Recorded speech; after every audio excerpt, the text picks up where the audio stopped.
Olá, pessoal, tudo bem com vocês? Você já se perguntou se o seu desejo de alcançar a perfeição está prejudicando a sua saúde mental? No vídeo de hoje, nós vamos explorar a diferença entre buscar o aperfeiçoamento, a superação e cair nas armadilhas do perfeccionismo. Eu sou Kathleen Lima, psicóloga, doutoranda em psicologia e há mais de 6 anos ajudo pessoas a cuidarem das dores da sua história com afeto e ciência. Você se preocupa em atingir os seus objetivos? Você busca melhorar o seu desempenho? Estabelecer metas para as atribuições que você assume? Você tende a se preparar, a revisar as tarefas que você se responsabilizou por fazer? Se a sua resposta for sim, isso é ótimo, tá? A busca pelo alcance dos padrões estabelecidos por nós mesmos e a dedicação para realizar as nossas tarefas com qualidade, com competência, são aspectos fundamentais para que nós possamos desenvolver e termos um reconhecimento nos meios que nós estamos inseridos, tá? Mas, além desses aspectos, você constantemente se critica quando não consegue agir de acordo com a sua expectativa, você fica pensando repetidamente sobre isso? Tem preocupações excessivas em cometer erros, e caso você cometa o erro, você pensa que será algo terrível, né, algo catastrófico. Acredita ser difícil atingir alguns padrões dos outros, ou que outras pessoas não correspondem às suas expectativas. Nesse caso, essa busca pelo alcance desses padrões, ela pode não estar sendo tão eficaz, e isso pode levar você a uma grande carga de estresse e também de sofrimento, tá? Como você já deve ter percebido, existe uma diferença significativa entre um desejo de superação e o perfeccionismo. E, afinal de contas, o que é o perfeccionismo, tá? Existe uma discussão sobre o tema, porque algumas pesquisas apontam aspectos positivos sobre o perfeccionismo, como no primeiro exemplo que eu te falei, tá? E alguns aspectos negativos, como no segundo exemplo que eu trouxe. Mas, quando nos referimos ao perfeccionismo, eu estou falando dos aspectos disfuncionais, negativos e prejudiciais, tá?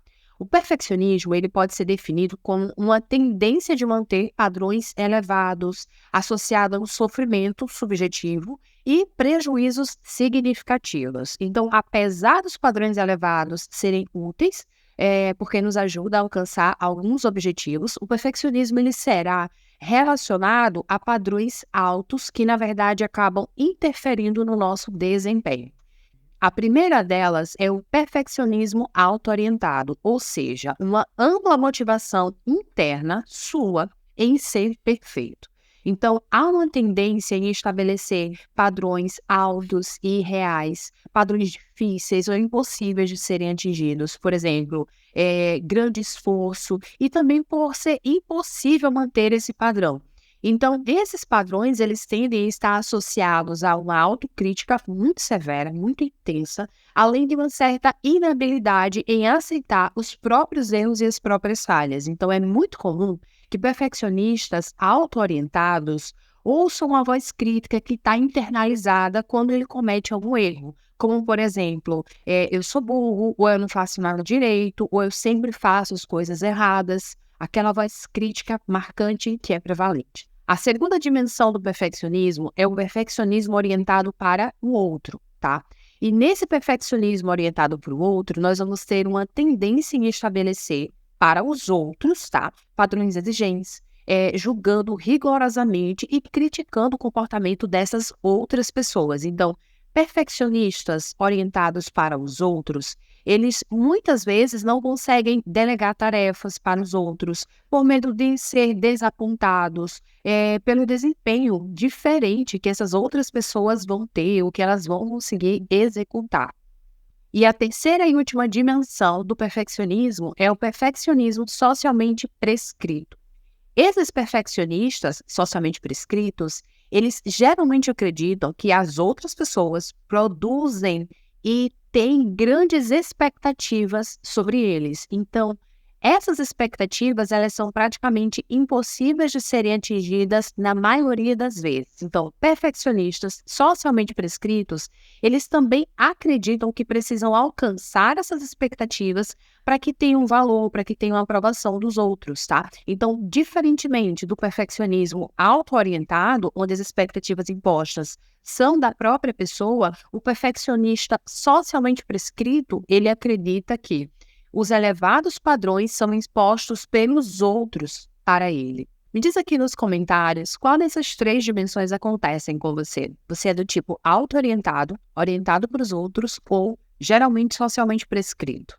A origem e o desenvolvimento do perfeccionismo são temas de diversas pesquisas, tá? Que vinham apontando para fatores genéticos e também fatores cognitivos de aprendizado. Os modelos parentais, eles parecem ter uma grande influência no desenvolvimento do perfeccionismo, tá? Pais rígidos, pais perfeccionistas, eles são ambos preditores do perfeccionismo. Ou seja, indivíduos que têm pais que são muito rígidos, que acreditam que esses pais irão realizar comentários críticos sobre o seu comportamento, sobre o seu desempenho, eles acabam se exigindo e tendo uma baixa tolerância ao erro. Então, nesses casos, para evitar a crítica, eles querem que saia tudo perfeito. Já os indivíduos com pais perfeccionistas, eles possuem uma tendência em imitar esses padrões elevados de exigência, de uma forma quase que automática, tá? Então, mesmo que os pais eles não sejam tão exigentes com os filhos, ocorre a internalização desses padrões e, consequentemente, de uma forma ou de outra, a busca pela perfeição acontece. Pessoas perfeccionistas, elas pagam um preço alto demais por esta busca de perfeição e que nem sempre vale a pena, tá? Outros fatores interrelacionais, como abuso emocional sofrido na infância, por exemplo, fofoca, exclusão de atividades, também se mostra como preditor de perfeccionismo, sobretudo naquele perfeccionismo auto-orientado e o socialmente prescrito, tá? Além disso, a cultura que nós estamos inseridos, ela também possui um papel que é significativo na construção desses padrões perfeccionistas, tá? Desde muito cedo, nós podemos aprender e nos sentir valorizados apenas quando nós temos sucesso ou quando nós conquistamos algo, tá? E, além disso, é comum observar uma lógica competitiva nas escolas, no trabalho e até mesmo em casa. Isso significa que o próprio desempenho, muitas vezes, não é suficiente para alcançar certas expectativas, o que leva a um comportamento e a uma tendência a superar o desempenho dos outros, considerando as nossas próprias limitações. Nesses casos, a forma como a própria pessoa avalia, ela não está associada ao esforço, ela não está associada à busca por superação, mas ela é diretamente associada ao resultado, sendo um ponto central do perfeccionismo, tá? O perfeccionismo, ele pode causar a piora de vários problemas psicológicos, tá? Não só mantém transtornos de ansiedade, transtorno depressivo maior, fadiga crônica, distúrbios alimentares, mas também pode ser a causa desses transtornos. Por esse motivo, o perfeccionismo, ele é uma característica presente em diversos diagnósticos, tá? Sendo um aspecto da cognição e do comportamento que pode contribuir para a manutenção de outros problemas psicológicos. Aqui podemos pensar em comorbidades. Resumindo, o perfeccionismo não só piora, como ele também inicia vários problemas psicológicos. É como um ciclo vicioso, sabe? Quanto mais perfeccionista você é, mais problemas você pode ter. Então, pessoas perfeccionistas também podem ter problemas como raiva excessiva, estresse, dificuldade nos relacionamentos e outros problemas relacionados às altas expectativas que se tem dos outros, tá? Além disso, a presença recorrente de uma grande carga de estresse, de sentimento de raiva, pode causar um desequilíbrio no sistema imunológico, aumentando a pressão arterial, dificuldade de sono, entre outros problemas. Então, presta bastante atenção agora, que eu vou te falar a coisa mais importante desse vídeo, tá? Como seus pensamentos influenciam o perfeccionismo. Uma das primeiras coisas que nós podemos aprender ao entrar em contato com a terapia cognitivo-comportamental é que não são as situações que nós vivenciamos que possuem tanta influência no nosso estado de humor, mas a interpretação que nós fazemos dessas situações. A forma como damos sentido às nossas experiências, analisando e interpretando as situações, ela faz com que nós apresentemos certas respostas emocionais, comportamentais e fisiológicas. Então, pense rapidamente em uma situação que você se sentia muito apreensivo ou apreensiva realizando um determinado trabalho, por exemplo, tá? O que estava passando na sua cabeça naquele momento de apreensão, enquanto você executava a tarefa? Você consegue identificar um pensamento que você tinha naquele momento? Será que todas as outras pessoas também vivenciavam o mesmo sentimento que você? Ou cada um enfrentava a situação de um jeito diferente, tá? A maneira como nós interpretamos determinadas situações influenciam as nossas reações, e não os acontecimentos, ou seja, a situação em si. A nossa interpretação, ela influencia diretamente as nossas emoções, nossos comportamentos e também as nossas reações corporais.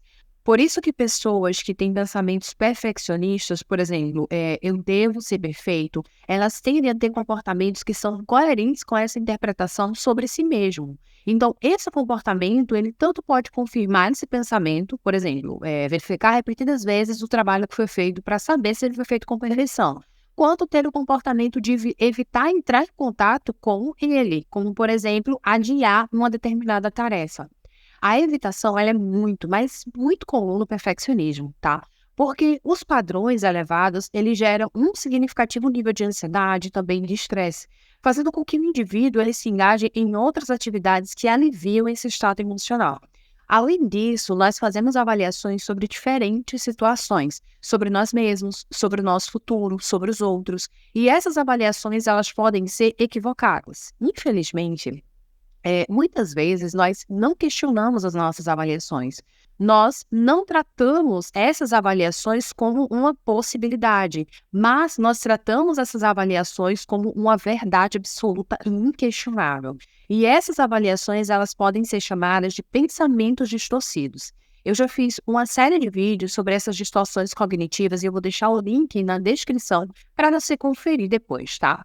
Alguns desses pensamentos distorcidos, eles são muito comuns na vida de uma pessoa que é perfeccionista. E eu vou te dar alguns exemplos. A atenção seletiva, tá? Ela acontece quando um aspecto de uma situação vira o foco da atenção, ao mesmo tempo em que outros aspectos eles são desconsiderados. Então, alguns exemplos desses pensamentos são: apesar de ter sido aprovada no vestibular, eu não fiquei entre os melhores. Ou, por exemplo, eu cometi um erro de português no meu relatório, então todo o meu trabalho ele será arruinado. Uma outra distorção dos pensamentos é a tirania dos deveria, tá? E esse é um dos pensamentos distorcidos mais presentes, assim, na vida de uma pessoa que é perfeccionista, tá? E ele está relacionado às regras e aos padrões que o indivíduo ele estipula para si e também para os outros. Por exemplo, eu devo ser sempre o melhor, ou as pessoas devem se esforçar ao máximo. Uma outra distorção dos pensamentos é a catastrofização. Nessa distorção, a pessoa imagina o pior cenário possível diante de uma situação e qualquer deslize ele será percebido como insuportável ou difícil demais de lidar no futuro. Por exemplo, se o meu relatório no trabalho não estiver perfeito, eu posso perder o emprego. Meus colegas nunca irão me dar credibilidade caso eu cometa uma falha. Uma outra distorção dos pensamentos é o pensamento tudo ou nada. Nesse pensamento de tudo ou nada, a pessoa enxerga apenas duas formas, tá, de interpretar um determinado evento. Geralmente essas formas elas são extremas, ou seja, inúmeras outras possibilidades para a mesma situação ela acaba sendo desconsiderada. Por exemplo, se eu não tirar a nota máxima na prova, significa que eu sou um fracasso. Ou se eu esqueci algum dado na apresentação, então todo o meu preparo não valeu de nada, absolutamente tá muito ruim, tá inválido, tá? Uma outra distorção de pensamento é a rotulação.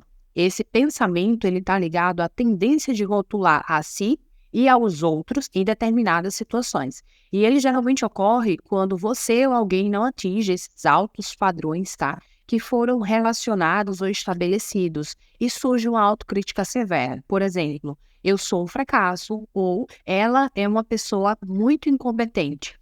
Uma outra distorção de pensamento no cenário do perfeccionismo é a personalização, tá?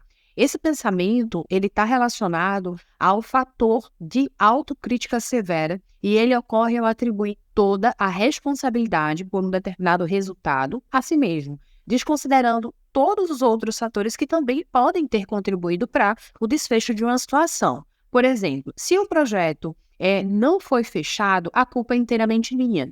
Se o meu casamento não deu certo, é porque eu fui uma má parceira, uma parceira terrível, ou porque eu não fui a melhor parceira. E agora presta bastante atenção, porque eu vou te dizer como o seu problema ele pode estar sendo mantido e perpetuado. Até aqui eu te apresentei a identificação do perfeccionismo, a sua origem, como os nossos pensamentos influenciam o comportamento perfeccionista, e agora você vai entender como tudo isso se relaciona e mantém o problema do perfeccionismo. O que constitui o problema do perfeccionismo não são os padrões ou as metas por si só, mas a rigidez em autoavaliar ou avaliar os outros baseados nesse alcance de padrões. Sendo assim, a relação de dependência entre a forma como a pessoa avalia e o alcance desses padrões é o ponto principal na manutenção do problema.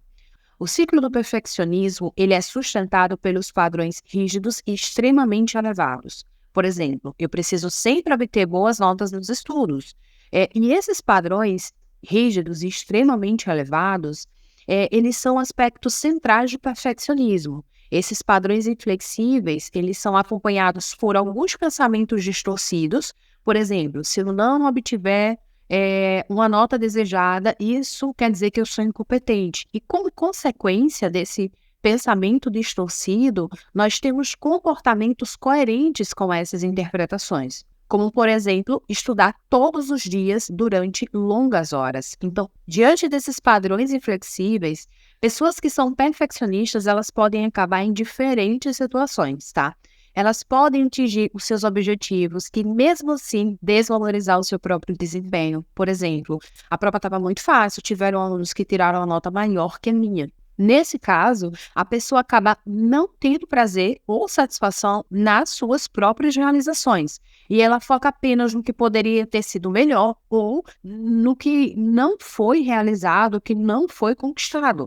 Pessoas que são perfeccionistas também podem colocar metas elevadíssimas, tá? Impossíveis de serem alcançadas e depois elas se criticam por não terem conseguido alcançar esses objetivos. Pessoas que são perfeccionistas, elas podem interpretar as falhas ou os fracassos como grandes tragédias. Ou, por exemplo, podem interpretar que não possuem valor, capacidade, e não como algo ocasional que faz parte da vida, tá? Então, o medo de falhar ele pode ser tão grande, tão intenso, que essas pessoas elas se esforçam excessivamente para que nada de errado aconteça. Essas situações, elas resultam numa intensa autocrítica, o que leva a questionamento dos seus próprios valores. Sendo assim, não é raro que pessoas perfeccionistas, elas passem a evitar, a adiar certas tarefas, já que elas são vistas equivocadamente como uma prova de que essas pessoas não são boas o suficiente, gerando um significativo nível de estresse e também de ansiedade. E agora eu vou te mostrar 4 formas de lidar com o perfeccionismo. Com base no modelo que eu te apresentei nesse vídeo, tente refletir em como você está mantendo o ciclo do perfeccionismo. Quais são os fatores por trás da sua severa autocrítica? O que você faz para compensar as elevadas metas que você busca atingir? A que conclusão sobre si mesmo você chega quando os seus padrões eles não são atingidos? Durante o tratamento psicoterápico com a terapia cognitivo-comportamental, você aprenderá estratégias que te ajudarão no manejo do perfeccionismo. A primeira estratégia é o autoconhecimento e a psicoeducação. Como eu te falei, há muitos motivos pelos quais uma pessoa é perfeccionista, e são inúmeros os fatores que mantêm esse determinado padrão. Entender a sua história de vida, compreender a sua relação com esse aspecto que está ligado ao perfeccionismo é fundamental para que ocorra uma mudança. Assistir esse vídeo, aprender os aspectos ou conceitos do perfeccionismo, entender o funcionamento do ciclo é uma forma de psicoeducação. A segunda estratégia é identificar e questionar teus pensamentos distorcidos. Lembre-se, os seus pensamentos, eles possuem um papel fundamental nas suas respostas emocionais e também nas suas respostas comportamentais. Você poderá identificar, questionar e modificar esses pensamentos distorcidos, respondendo de uma maneira mais adaptativa diante das situações. A terceira estratégia é a experiência para a construção de novos comportamentos. Identificar e modificar pensamentos distorcidos que vêm causando considerável desconforto ao longo da tua vida é um processo fundamental, mas só estar consciente disso algumas vezes pode não ser o suficiente. A proposta aqui é que você possa gradualmente vivenciar novas experiências, verificar as consequências de agir de uma forma diferente, de acordo com um pensamento específico, e então estabelecer novas estratégias capazes de flexibilizar esses padrões rígidos e também os valores, interrompendo o ciclo do perfeccionismo. A quarta estratégia é a aceitação e autocompaixão. O indivíduo com perfeccionismo, ele está sempre acompanhado de uma autocrítica severa, tendo atribuído a ele mesmo as responsabilidades, se culpando, se rotulando negativamente a qualquer deslize cometido. Então, nesse sentido, é fundamental aprender a desenvolver uma postura autocompassiva, envolvendo tolerância e o não julgamento e também a aceitação. Não é tão simples modificar uma característica que acompanha uma pessoa há vários anos, tá? Ao mesmo tempo que nós ficamos cansados, exaustos diante de tanto esforço para realizar tudo de uma forma perfeita, o receio, o medo de falhar e das suas consequências podem nos paralisar e também nos deixar ansiosos, tá? Existem profissionais especializados, como os psicólogos, terapeutas cognitivos comportamentais, que podem te ajudar a encontrar soluções e novas formas de pensamento e também de comportamento. É preciso ter calma, ter paciência e dedicação nessa jornada. Lembre-se de que a mudança de um modo de pensar, ela não é alcançada de um dia para a noite, tá? E que muitas falhas, elas fazem parte da vida e nos acompanham em todo novo desafio que nós enfrentamos. Os maiores obstáculos provavelmente acabam sendo construídos por você mesmo, devido aos elevados padrões e também às grandes expectativas. Se até aqui você atingiu diversas metas na sua vida, apesar do sofrimento causado pelo perfeccionismo, imagina o quão satisfatório e gratificante poderão ser as tuas conquistas quando você adotar padrões mais flexíveis. Se você chegou até aqui, parabéns. Se você encontrou valor nesse conteúdo, se esse conteúdo te ajudou de alguma maneira, deixa um like, se inscreve aqui no canal para acompanhar mais vídeos assim. E claro, não esqueça de deixar o seu comentário compartilhando as suas experiências ou perguntas. E antes de finalizar, eu quero te convidar a explorar outros vídeos aqui do canal que podem aprofundar ainda mais o seu entendimento sobre saúde mental e outras questões relacionadas. Até a próxima!